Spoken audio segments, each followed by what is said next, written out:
नमस्कार सभी लोगों को। आज के इस वीडियो में हम रूल ऑफ इन्फ्रेंसेस पढ़ेंगे जो कि प्रेडिकेट लॉजिक के अंदर है। तो यहाँ पे भी रूल ऑफ इन्फ्रेंसेस में जो है वो एक तो आपका यूनिवर्सल इंस्टेंटिनेशन है। यूनिवर्सल इंस्टेंटिनेशन का मतलब आप देखिए, एक आपका क्वांटिफाइड एक्सप्रेशन ऊपर लिखा गया है और जो भी हॉरिजॉन्टल लाइन के ऊपर लिखे होते हैं वो ट्रू होते हैं, ये जान लीजिए। तो अगर ये ट्रू है तो इसका मतलब क्या लिखा हुआ, सभी x के लिए ट्रू है। तो x की कोई भी आर्बिट्री वैल्यू अगर आप सेलेक्ट करके लिखेंगे तो वो भी ट्रू ही मिलेगा, क्योंकि इन्फ्रेंस रूल में सब कुछ ट्रू की भाषा में बात होती है, फॉल्स कुछ नहीं होता है। तो ये ध्यान रखिए, ये अगर ट्रू है तो ये भी ट्रू है। और कैसे ट्रू हुआ, क्योंकि इसने लिखा है सभी x के लिए px ट्रू है। तो यानी कि x की कोई वैल्यू आप पुट करोगे तो ट्रू ही मिलेगा। अब जैसे x की वैल्यू c यहाँ रखी गई तो जाहिर सी बात वो ट्रू मिलेगा। इसके बाद देखिए, इसी तरह से एग्जिस्टेंशियल इंस्टेंटेनिएशन इसको बोलते हैं। तो ये अगर ट्रू है तो कोई ना कोई सी एक एक्स की वैल्यू जरूर होगी जो ट्रू होगी। तो यहाँ पे कोई ना कोई एक एलिमेंट होगा एक्स के लिए जो कि जिसपे पी सी ट्रू आएगा। तो उसी बात को यहाँ पे लिखा गया है। ऐसे ही यूनिवर्सल जनरलाइजेशन है। अगर यहाँ पे पी एक्स हमेशा के लिए ट्रू बोल दिया गया है तो ये यानी कि for all x P x भी ट्रू होगा। ठीक इसी तरीके से एग्जिस्टेंशियल जनरलाइजेशन अगर आप करेंगे, मतलब मान लीजिए कि स्टेटमेंट आपको पता है पी सी ट्रू है, तो इसका मतलब ये हुआ कि कोई ना कोई एक एक्स है जिसकी वैल्यू के लिए पी एक्स ट्रू है। तो कोई ना, और वो वैल्यू क्या है, सी है मान लीजिए। ठीक इसी तरीके से इसमें यूनिवर्सल मॉडस पोनेंट है। यूनिवर्सल मॉडस पोनेंट आपका देखिए, आप जो प्रोपोजिशनल लॉजिक के अंदर पढ़े थे उसी के जैसा ही फॉर्मेट है। वहाँ पे small P imply small Q था और नीचे आपका पी लिखा होता था तो क्यू ट्रू मिलता था। तो यहाँ पे क्वांटिफाइड टाइप में है कि सभी एक्स के लिए P X implied that Q X, मतलब पी एक्स का गारंटी, अगर कोई X P predicate propositional function पे ट्रू है, जैसे अगर मान लिया जाए कि P of X such that X is human being, और क्यू ऑफ एक्स मान लिया जाए कि एक्स इज प्रीशियस। तो ये सब अब आप स्टेटमेंट यहाँ पे लिखे हैं कि मतलब सभी ह्यूमन बीइंग आपके प्रीशियस हैं। तो उसका अगर क्वांटिफाइड आप प्रेडिकेट एक्सप्रेशन लिखेंगे तो यही आएगा। तो उसी तरह का ये चीज़ है। तो अगर आप कोई भी एक आर्बिट्री वैल्यू पुट करेंगे तो वो भी ट्रू ही आएगा। तो अगर वो ट्रू है, अगर वो ट्रू है, ए के एक्स इज इक्वल टू ए के लिए अगर आपका पी ए ट्रू है, क्योंकि ये ऊपर वाले ट्रू आपको पता है, गिवन है, तो जाहिर सी बात है क्योंकि हर एक्स के लिए, हर एक्स की वैल्यू के लिए क्या यहाँ बताया जा रहा है कि P X implied at Q X, यानी कि ट्रू बता रहा है। तो ए पर्टिकुलर वैल्यू पे पी ए अगर ट्रू है, ये भी गिवन है, तो क्यू ए भी ट्रू होगा। ऐसे ही यूनिवर्सल मॉडस टोलन है, तो सेम फॉर्मेट है जो प्रोपोजिशनल लॉजिक के अंदर पढ़े थे। यहाँ पे नेगेशन ऑफ क्यू ए आपका ट्रू है तो नेगेशन ऑफ पी ए आपका ट्रू होगा। अब अगर प्रोपोजिशनल लॉजिक के इन्फ्रेंस रूल को समझेंगे तो वहाँ से आपको मदद मिलेगी। नेक्स्ट देखिए, डिमॉर्गन लॉ है इसके अंदर। तो डिमॉर्गन लॉ में क्या है कि जैसे आप डिमॉर्गन लॉ जानते हैं ठीक उसी तरीके से है। आपका आर जो है एंड में कन्वर्ट हो गया है और नेगेशन जो है पी एक्स के पहले और क्यू एक्स के पहले लग गया है। इसी तरह से एंड ऑपरेटर पे भी एज यूजुअल आपका डिमॉर्गन लॉ, उसमें कोई अंतर नहीं है। और यहाँ पे अगर पहला दूसरा आप ये यूज़ करेंगे, जो ये फर्स्ट और सेकंड दिया गया है, तो आप क्वांटिफाइड के तौर पे भी लिख सकते हैं, क्योंकि यहाँ क्वांटिफिकेशन नहीं किया गया है, एक्स का क्वांटिफिकेशन नहीं किया गया। तो अगर आप क्वांटिफिकेशन करेंगे तो आप देखिए, चूंकि फॉर ऑल का निगेट करने पे देयर एग्जिस्ट आता है, ये आपको पहले बताया जा चुका है। तो देयर एग्जिस्ट एक्स और नेगेशन आपका यहाँ पे पहुँच गया। अब जब नेगेशन वहाँ पे पहुँच गया तो डिमॉर्गन लॉ अब आप लगाएंगे। यहाँ रहते हुए डिमॉर्गन लॉ आप नहीं लगाएंगे। यहाँ जब तक नेगेशन है तब तक डिमॉर्गन लॉ नहीं लगाएंगे। नेगेशन आप जब आपका यहाँ पहुँच जाएगा तब। तो फॉर ऑल के नेगेशन में देयर एग्जिस्ट आता है, ये बताया जा चुका है प्रीवियस वीडियो में। तो नेगेशन आपका जब यहाँ आ गया तो आप अगर डिमॉर्गन लगाएंगे तो आप इसको यूज़ करते हुए कर सकते हैं। ऐसे ही देयर एग्जिस्ट के केस में देयर एग्जिस्ट का जो नेगेशन होता है वो फॉर ऑल हो जाता है, बस नेगेशन आपका यहाँ पे चला आता है। तो नेगेशन यहाँ जाने के बाद आपका डिमॉर्गन लगाएंगे तो ये आर आपका एंड में कन्वर्ट हो जाएगा और ये नेगेशन इन दोनों के पहले पहुँच जाएगा। इसके बाद देखिए, कुछ आपके मल्टीपल क्वांटिफायर्स हैं, यानी कि सेकंड ऑर्डर प्रेडिकेट लॉजिक की तरह से एग्जांपल दिया गया है, क्योंकि यहाँ पे देखिए दो वेरिएबल पे क्वांटिफिकेशन किया गया है, एक्स पे भी किया गया, वाई पे भी क्वांटिफाई किया, वाई पे भी क्वांटिफिकेशन किया गया है। अब ये माना गया है कि पी ऑफ एक्स वाई का मतलब है एक्स एडमायर्स वाई।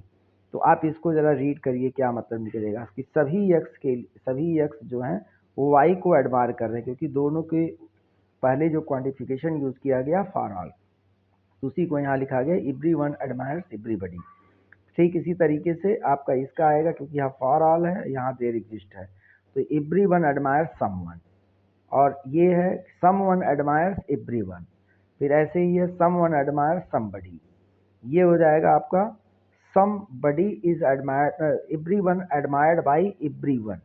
तो इस तरह से इसको लिखाया गया है, क्योंकि ये वाई पहले आ गया है, तो जैसे आप इंग्लिश में एक्टिव पैसिव वॉइस के कॉन्सेप्ट यूज करते हैं उसी तरह से है। यहाँ पे आपका हो जाएगा कि एवरीवन एडमायर्स बाय समवन, क्योंकि देयर एग्जिस्ट यहाँ पे लगा हुआ है। फिर ऐसे ही यहाँ पे देखिए समवन एडमायर्स बाय एवरीवन। फिर इसका देखेंगे तो क्या निकलेगा, समवन एडमायर्स बाय समबडी, या समवन, आप समबडी या समवन यूज कर सकते हैं। तो ये जो है, अब उसके बाद देखिए कुछ इम्पॉर्टेंट क्वेश्चंस हैं जो यहाँ पे मैं डिस्कस करने जा रहा हूँ, बहुत ज़्यादा इम्पॉर्टेंट है क्योंकि ये आपके एग्ज़ाम में पूछे जाते हैं।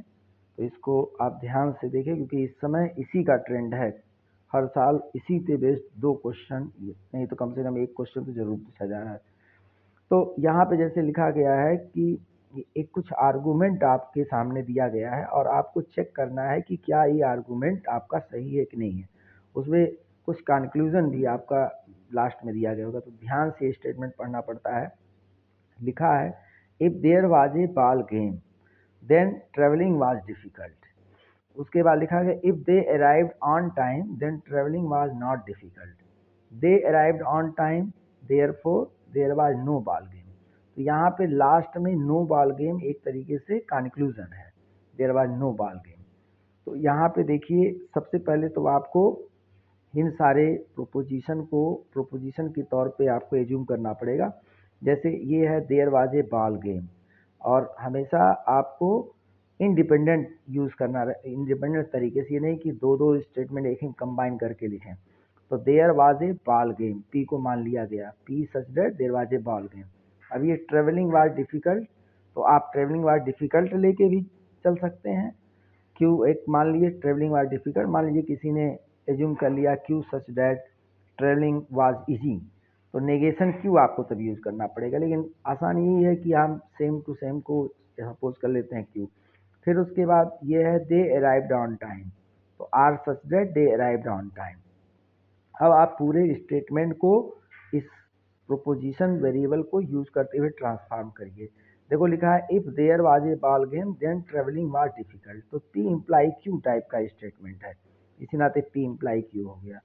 फिर if they arrived on time then travelling was not difficult, अब यहाँ पे नॉट डिफिकल्ट है, तो आपको ध्यान देना है, नेगेशन लगाना पड़ेगा क्योंकि आपने ट्रेवलिंग वाज डिफिकल्ट यूज किया था।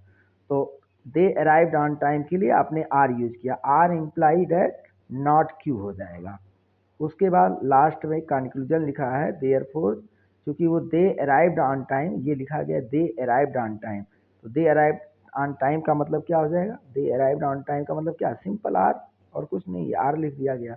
लास्ट में कंक्लूजन, मतलब 3 प्रीमाइजेस थे, एक प्रीमाइज ये है, और दूसरा प्रीमाइज आपका ये है, और तीसरा प्रीमाइज ये है। तो 3 प्रीमाइजेज स्टेटमेंट दिए गए हैं, और लास्ट वाला जो है कंक्लूजन है।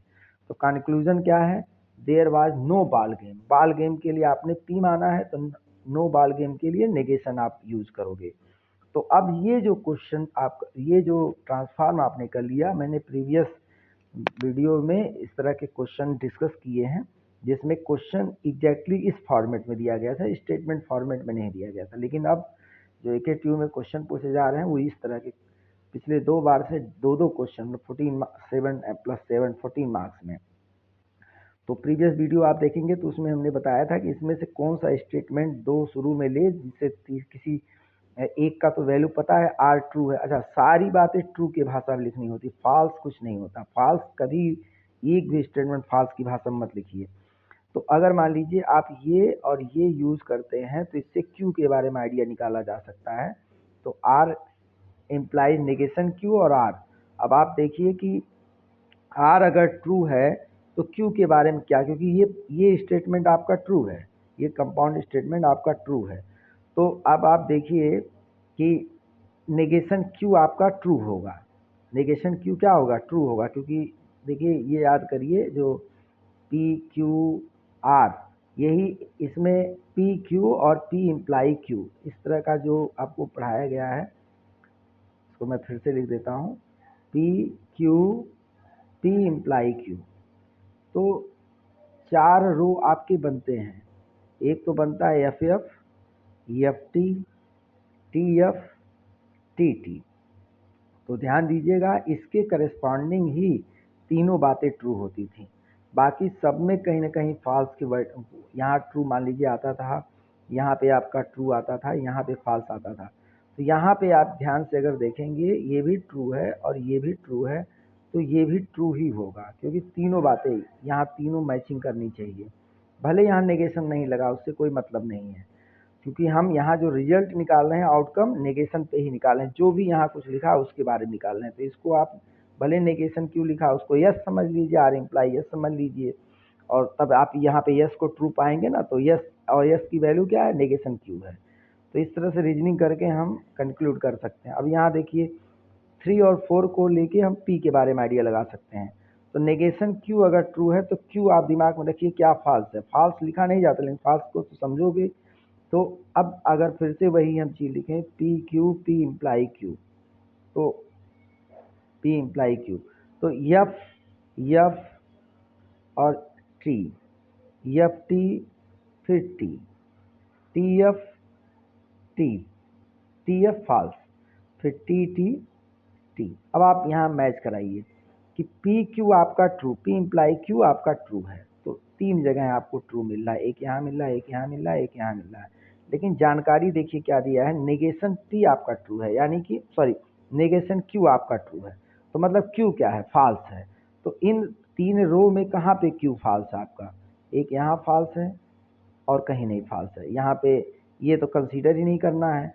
इन दोनों जगहों पे आपका टी ट्रू है, ये भी गया, तो यही केवल एक बचा। इससे आपको क्या मिल रहा है, एफ पी आपको फॉल्स मिल रहा है। अब पी फॉल्स मिल रहा है तो हमें सारी बात किस भाषा में लिखना है, ट्रू के भाषा में, तो नेगेशन पी आपका ट्रू हो जाएगा। तो ये आपको पी इम्प्लाई क्यू का ट्रुथ टेबल हमेशा याद होना चाहिए। तो इस तरह से हमारा जब नेगेशन पी आपका ट्रू मिल गया, तो इस आर्गूमेंट से आप जो आर्गूमेंट में लिखा गया है लास्ट में कंक्लूजन, वो वैलिड आ गया। तो इस नाते जो भी हमारा आर्गूमेंट है वो वैलिड है। नेक्स्ट क्वेश्चन हम नेक्स्ट वीडियो में डिस्कस करेंगे। Thank you.